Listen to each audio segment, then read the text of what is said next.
Kita memuja dan memuji Allah yang telah memberikan kita kesempatan untuk bisa tetap hadir ke masjid, ruku' kita, sujud kita pada malam 16 Ramadan.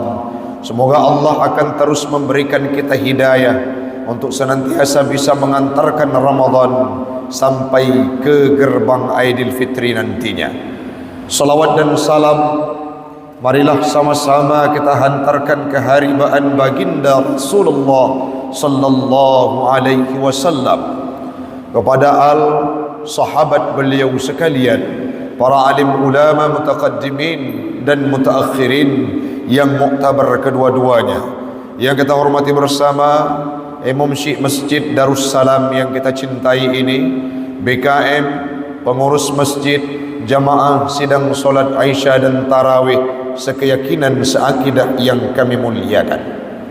Hamba Allah jamaah sekalian, kita melihat fenomena yang terjadi di kalangan kita sekarang ini. Bagaimana terjadinya degradasi moral, dekadensi akhlak terhadap para remaja dan pemuda, yang pastinya mereka semua punya orang tua yang merupakan seseorang yang bertanggung jawab atas sepak terjang seorang anak. Hari ini kalau kita mau melihat apa yang kurang dari kemaksiatan dan kesalahan yang dilakukan oleh beberapa oknum para pemuda yang berada di kota Luxmawi, di antara mereka ada yang terjebak dalam komunitas clubbing malam, di antara mereka ada yang terjebak dalam komunitas narkoba, baik itu sebagai pengedarnya, baik itu sebagai konsumennya. Di antara mereka ada yang terjebak dalam komunitas judi, baik judi secara langsung ataupun judi online. Di antara mereka para pemuda-pemuda kita, ada yang terjebak di antara mereka dalam kemaksiatan dan kesalahan, apa itu perzinahan yang terjadi secara meningkat secara prestisius di kalangan anak kita. Tidak hanya mereka-mereka yang berada di bangku perkuliahan, tetapi itu juga menjangkiti anak-anak kita yang di bawah umur. Secara aturan negara belum boleh untuk menikah, tetapi mereka sudah melakukan hal-hal yang seperti itu dalam masa sedang pendidikan. Lantas kita bungkus dengan sebuah pertanyaan, ini salah siapa? Ini tugas siapa? Maka kalau ingin dijawab oleh Al-Quran, mari kita melihat dan mentadabbur ayat Allah, surah At-Tahrim ayat 6, di mana Allah berfirman, ya ayyuhalladzina amanu, wahai orang-orang yang beriman. Maknanya adalah al-ittisafu bil iman, orang-orang yang memang percaya terhadap segala sesuatu yang diperintahkan oleh Allah melalui nabinya, yakni Nabi Muhammad. Apa yang disampaikan oleh Allah dalam firman-Nya, qu anfusakum, jagalah diri kalian, rawatlah diri kalian, wa ahlikum, dan keluarga kalian, nara, akan api neraka. Substansi dari ayat ini, Allah memerintahkan kepada kita semua untuk menjaga diri supaya tidak terjerumus dalam kemaksiatan, yang mana kemaksiatan itu akan membawa kita untuk masuk dalam nerakanya Allah. Ayat ini juga berpesan kepada kita semua untuk menjaga keluarga. Siapa para keluarga tersebut? Dalam beberapa tafsir yang kami baca, makna anfusakum wa ahlikum, ahli kita, keluarga kita adalah al-aulad, anak-anak dan istri yang kita miliki, itu merupakan ahli keluarga kita. Perintah Allah memang sudah dari dulu, dari semenjak Nabi Muhammad itu dibiasahkan, ayat ini diturunkan, diembankan kepada setiap kepala keluarga untuk menjaga anaknya, untuk mendidik anaknya, untuk merawat mereka dalam kehidupan sampai mereka terarah tidak salah jalan. Dalam tafsir Ibnu Katsir disampaikan bahwa maknaku anfusakum wa ahlikum nara bil hamli ala taatillah. Mari kita robah kehidupan anak-anak kita yang memang mereka dulu konotasinya negatif. Robah pola hidup mereka menjadi pribadi yang taat kepada Allah. Disampaikan dan disambung oleh para ulama dalam menafsirkan ayat tersebut, allimuhum wa addibuhum. Berikan pendidikan ilmu pengetahuan kepada seorang anak, yang selanjutnya suguhkan pendidikan akhlak dalam kehidupan mereka. Sebelum kita berbicara panjang jamaah sekalian, malam ini perlu kita ketahui bahwa tugas mendidik itu bukan tugas seorang guru. Tugas menjaga seorang anak, memberikan tarbiyah kepada mereka bukan tugas seorang guru, melainkan ini tugas para kepala keluarganya. Siapa? Ada seorang ayah yang mengembankan amanah tersebut. Ada seorang istri yang menjaga atmosfer kehidupan keluarganya, sehingga anak yang ada dalam keturunan mereka menjadi anak-anak layaknya Nabi Allah Ismail. Lantas apa korelasinya antara menjaga generasi, menjaga anak, menjaga keluarga dengan momentum bulan Ramadan ini jamaah sekalian? Coba kita buka wawasan. 11 bulan kita sibuk dengan kerja. Pergi kita pagi, pulang petang. Kadangkala kita berangkat, anak belum bangun. Kita pulang, mereka sudah tidur. Dalam bulan Ramadan ini, mari kita manfaatkan seluruh waktu untuk mendekatkan diri dengan keluarga kita. Duduk kita sebagai pimpinan keluarga, memimpin baca Quran, memberikan pendidikan kepada anak kita, menyisihkan waktu-waktu yang dulu tersia-siakan. Sekarang kita robah, kita berikan tarbiyah sebagai beban seorang ayah kepada anaknya. Bagaimana yang dipraktekkan oleh Nabi Allah Ibrahim dalam mendidik Nabi Ismail menjadi pribadi yang terbaik, bahkan cerita narasinya diakui oleh siapapun sampai detik hari ini. Kita kadangkala luput dari perhatian. Jangankan jamaah sekalian, kami sebagai penceramah, kami sebagai guru-guru yang mengajarkan, menyiarkan dakwah, kadangkala kurang waktu untuk memberikan pendidikan kepada anak di luar bulan suci Ramadan. Maka momentum bulan Ramadan ini mari kita manfaatkan. Kapan Ustaz?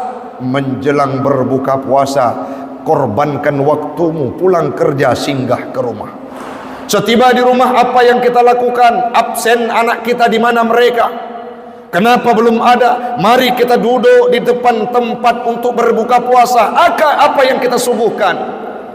Berikan pendidikan akhlak, berikan pendidikan Al-Quran, berikan pendidikan agama kepada anakmu, yang mana waktu dulu sebelum datang bulan Ramadan kita acuh tak acuh terhadap kehidupan mereka. Malam-malam Ramadan saya sangat tertarik dengan beberapa keluarga. Waktu kita dengar cerita jamaah sekalian, bapak ibu sekalian, ada sebuah keluarga yang menjadikan baca Quran itu sebagai ajang perlombaan dalam keluarganya. Siapa yang khatam terbanyak akan dapat reward dan bonus dari ayah. Siapa yang khatam terbanyak, khatam baca Al-Quran terbanyak akan mendapatkan sumbangsi, akan mendapatkan hadiah daripada seorang ibu. Apakah itu tidak kita praktikkan dalam bulan Ramadan ini? Mari kita jaga anak kita. Saat mereka keluar di malam-malam tarawih, tanyakan, di mana engkau solat tarawih? Oh, di Masjid Darussalam, Mak. Dengan siapa engkau berangkat? Siapa kawanmu? Siapa jadi imam? Pulang mereka ke rumah, apa materi yang disampaikan tadi saat ceramah yang disampaikan oleh Ustaz Taufik? Kita berikan, kita absen, kita lihat histori kehidupan mereka. Jangan pernah lepas dari pandangan, walaupun dianggap sebagai security dalam kehidupan seorang anak. Tapi ingatlah, kalau kita mencampakkan mereka dalam dunia sekarang ini, nanti di yaumil qiyamah ditanyung oleh Allah Ta'ala, hai cuda romlah, hai cud ka aminah, nagjuk anak kedrona jamun masalam dunia. Kemana engkau bawa mereka? Bagaimana pendidikan mereka? Sedangkan ini tanggung jawab kita sebagai kepala keluarga. Al-ummu madrasatul ula. Ibu itu merupakan guru pertama bagi seorang anak. Begitu juga seorang ayah menjadi pemimpin dalam kehidupan mereka. Ini bukan tugas seorang guru. Kalau kita tidak punya kapasitas dan tidak mampu, antarkan anak-anak kita ke tempat yang mereka punya guru. Setiba di sana, jangan sampai guru tersebut meneteskan air mata karena ulah arogansinya kita terhadap pembelaan kepada anak. Maka malam ini jemaah sekalian, dalam momentum yang sangat singkat ini, kami mengajak, yang mana bulan Ramadan ini hanya tersisa 15 hari ke depan. Apa yang akan kita lakukan? Mari kita pulang dari sini buat chemistry dan kedekatan kembali dengan seluruh anggota keluarga kita. Pernah kita bercerita terhadap narasi-narasi takwa terhadap kepada anak kita? Pernah kita dialog dengan mereka? Pernah tidak kita berbuka puasa secara bermuajahah, bercerita, menyampaikan pemahaman-pemahaman agama dalam kehidupan kita bersama anak? Kalau itu belum kita lakukan, masih ada waktu 15 hari ke depan.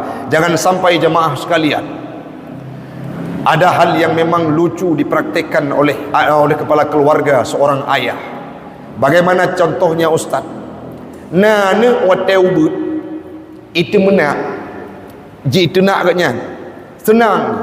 Yang tengah cerita bangun anak long hebat umur 2 tahun kaji itu nak lu itu nak draw ke nak. Itu mendidik mereka untuk menjadi pembangkang bagi orang tuanya. Begitu juga zaman sekarang ini yang sangat banyak tantangan nomofobia. Mereka tergantung dengan gadgetnya. Lebih penting mereka menuhankan gadgetnya, diabaikan urgensitas untuk berbakti kepada orang tuanya. Sutanyo tidak berharga layaknya anjing yang gonggong saat mereka punya gadgetnya. Dan itu dirasakan oleh setiap kepala keluarga. Ini merupakan sebuah kekhawatiran yang dampaknya nanti akan berubah karakter para pemuda-pemuda yang berada di tempat kita. Mereka akan terjebak dalam tempat-tempat kemaksiatan. Yang paling lucunya, saat seorang siswa itu ditangkap basah melakukan kesalahan yang diklaim mereka adalah murid daripada sekolah fulan, murid dari pesantren fulan. Kenapa yang dimalukan, yang disebutkan instansinya, yang disebutkan adalah tempat mereka menimba ilmu? Padahal secara moral, beban untuk mendidik seorang anak menjadi pribadi seperti Nabi Allah Ismail bukan tugas orang lain, tetapi tugas seorang ayah, tugas seorang istri untuk mendidik generasinya menjadi pribadi yang sangat taat kepada Allah Ta'ala. Yang selanjutnya jemaah sekalian, sebagai penutup, anak itu merupakan cerminan kita sendiri. Baik seorang ibu akan melahirkan generasi yang baik. Adakah contoh sebelumnya? Aminah, seorang wanita solehah, melahirkan Nabi Muhammad. Ismail punya ibu Siti Hajar yang sangat taat kepada Allah dan perintah suaminya. Beliau taat kepada Allah. Nabi Ibrahim punya ibu Umailah, beliau menjadi Khalilullah. Artinya seorang anak ini cerminan daripada orang tuanya. Dan yang paling penting adalah sepak terjang ibunya. Jahat seorang ayah belum tentu bisa merubah kehidupan seorang anak. Ada contoh baiknya Nabi Nuh tidak mampu mengislamkan, tidak mampu menundukkan seorang Kan'an, anaknya ditenggelamkan dalam banjir. Tetapi kalau seorang istri ini jahat, akan berpotensi anaknya membangkang terhadap agama Allah. Adakah contoh istri dari Nabiullah Nuh yang membangkang terhadap perintah Nabi Nuh? Maka apa yang terjadi? Anaknya membantah sugesti dan pendapat yang disampaikan oleh orang tuanya. Maka mari jemaah sekalian, nasihat ini sebetulnya menjadi poin penting bagi pribadi kami dan umumnya kepada jemaah sekalian, yang mana kami juga sudah dititipkan dua permata hati dalam kehidupan kami, dan kami sudah merasakan bagaimana hebatnya tanggung jawab seorang kepala keluarga dalam mendidik, membangun atmosfer kehidupan supaya mereka tetap taat dan takwa kepada Allah Subhanahu wa taala. Dan ini merupakan tugas kita semua. Kalau kepala keluarga sadar malam ini mengurus anaknya dalam bulan Ramadan, kita tidak akan melihat kemaksiatan yang bergelimpangan di Kota Luk Semawe. Kenapa? Karena setiap mereka pelakunya punya orang tua yang dibebankan tanggung jawab kepada mereka. Mudah-mudahan semuanya kita akan menjadi orang tua yang bertanggung jawab terhadap anak kita dan menjaga mereka. Dengan merekalah kita akan masuk dalam surganya Allah. Amin. Amin ya rabbal alamin. Demikianlah yang dapat kami sampaikan. Tidak terasa 2 menit sudah lebih dari waktu yang ditentukan. Hasbunallah wallahul muwafiq ila aqwamit tariq. Assalamualaikum warahmatullahi wabarakatuh.